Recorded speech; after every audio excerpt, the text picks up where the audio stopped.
ನಮಸ್ಕಾರ ವೀಕ್ಷಕರೇ, tech in agriculture ಚಾನೆಲ್ಗೆ ಸ್ವಾಗತ.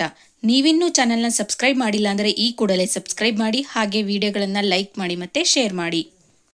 ಈ ಸಂಚಿಕೆಯಲ್ಲಿ ಬಿಳಿ ಪೊಟ್ಯಾಷ್ ಮತ್ತು ಕೆಂಪು ಪೊಟ್ಯಾಷ್ ಗೊಬ್ಬರಗಳ ನಡುವಿನ ವ್ಯತ್ಯಾಸ ಮತ್ತು ಉಪಯೋಗಗಳನ್ನು ತಿಳಿಯೋಣ. ವೀಕ್ಷಕರೇ, ಈ ವೈಟ್ ಪೊಟ್ಯಾಷ್ ಮತ್ತು ರೆಡ್ ಪೊಟ್ಯಾಷ್ ಅಂದರೆ ಬಿಳಿ ಮತ್ತು ಕೆಂಪು ಪೊಟ್ಯಾಷ್ ಈ ಎರಡೂ ಗೊಬ್ಬರದಲ್ಲೂ ಕೂಡ ಕಂಟೆಂಟ್ ಒಂದೇ ಆಗಿರುತ್ತೆ. ಅದೇ KCl ಅಂದರೆ ಪೊಟ್ಯಾಷಿಯಂ ಕ್ಲೋರೈಡ್. ಪೋಷಕಾಂಶದ ಪ್ರಮಾಣದಲ್ಲಿ ನೋಡೋದಾದರೆ ಬಿಳಿ ಪೊಟ್ಯಾಷ್ನಲ್ಲಿ 60ರಿಂದ 62% ಪೊಟ್ಯಾಷಿಯಂ ಪೋಷಕಾಂಶ ಇರುತ್ತೆ. ಹಾಗೆ ಕೆಂಪು ಪೊಟ್ಯಾಷ್ನಲ್ಲಿ 60% ಪೊಟ್ಯಾಷಿಯಂ ಪೋಷಕಾಂಶ ಇರುತ್ತೆ. ಪ್ಯೂರಿಟಿಗೆ ಕಂಪೇರ್ ಮಾಡೋದಾದರೆ ಬಿಳಿ ಪೊಟ್ಯಾಷ್ 98.8% ಪ್ಯೂರ್ KCl ಇದ್ರೆ, ಹಾಗೆ ಕೆಂಪು ಪೊಟ್ಯಾಷ್ 95% ಪ್ಯೂರ್ KCl ಇದೆ.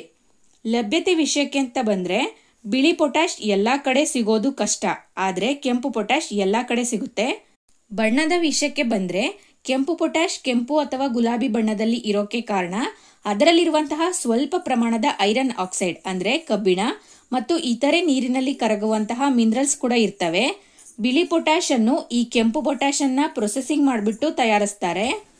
ಡಿಸಲ್ಯೂಷನ್ ಮತ್ತು ರೀಕ್ರಿಸ್ಟಲೈಸೇಷನ್ ಪ್ರೊಸೆಸ್ಗಳಿಂದ ಈ ರೆಡ್ ಪೊಟ್ಯಾಷ್ ವೈಟ್ ಪೊಟ್ಯಾಷ್ ಆಗಿ ಕನ್ವರ್ಟ್ ಆಗುತ್ತೆ. ಬೆಲೆ ವಿಷಯಕ್ಕೆ ಬಂದರೆ ಬಿಳಿ ಪೊಟ್ಯಾಷ್ ಮಾಡೋಕೆ ಎಕ್ಸ್ಟ್ರಾ ಪ್ರೊಸೆಸ್ ಇರೋದ್ರಿಂದ ಇದರ ಬೆಲೆ ಕೆಂಪು ಪೊಟ್ಯಾಷ್ಗಿಂತ ಸ್ವಲ್ಪ ಜಾಸ್ತಿನೇ ಇರುತ್ತೆ. ಉಪಯೋಗದ ವಿಷಯಕ್ಕೆ ಅಂತ ಬಂದರೆ ಬಿಳಿ ಪೊಟ್ಯಾಷ್ ನೀರಿನಲ್ಲಿ ಸಂಪೂರ್ಣವಾಗಿ ಕರಗೋದ್ರಿಂದ ಇದನ್ನು ಫರ್ಟಿಗೇಷನ್ ಅಂದರೆ ರಸಾವರಿ ಡ್ರಿಪ್ ಮೂಲಕ ಗಿಡಗಳಿಗೆ ಕೊಡೋಕೆ ಉಪಯೋಗಿಸಬಹುದು. ಹಾಗೆ ಕೆಂಪು ಪೊಟ್ಯಾಷ್ ಅನ್ನು ನೀರಿನಲ್ಲಿ ಕರಗಿಸಿದಾಗ ಕೆಂಪು ನೊರೆ ಹೆಚ್ಚು ಬರುತ್ತೆ.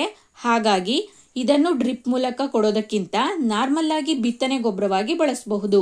ಕೆಂಪು ಪೊಟ್ಯಾಷ್ ಮತ್ತು ಬಿಳಿ ಪೊಟ್ಯಾಷ್ ಕಾರ್ಯಕ್ಷಮತೆ ಒಂದೇ ಆಗಿರುತ್ತೆ. ಈ ಎರಡೂ ಗೊಬ್ಬರಗಳು ಕೂಡ ಆಲ್ಮೋಸ್ಟ್ ಒಂದೇ ಪ್ರಮಾಣದ ಪೊಟ್ಯಾಷಿಯಂ ಪೋಷಕಾಂಶವನ್ನು ಪೂರೈಸ್ತವೆ.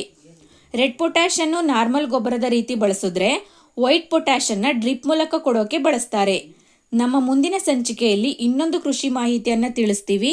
ಈ ವಿಡಿಯೋ ಇಷ್ಟವಾದರೆ ವಿಡಿಯೋವನ್ನು ಲೈಕ್ ಮಾಡಿ ಮತ್ತು ಶೇರ್ ಮಾಡಿ, ಹಾಗೆ ಚಾನೆಲ್ ಅನ್ನು ಸಬ್ಸ್ಕ್ರೈಬ್ ಮಾಡಿ. Thank you.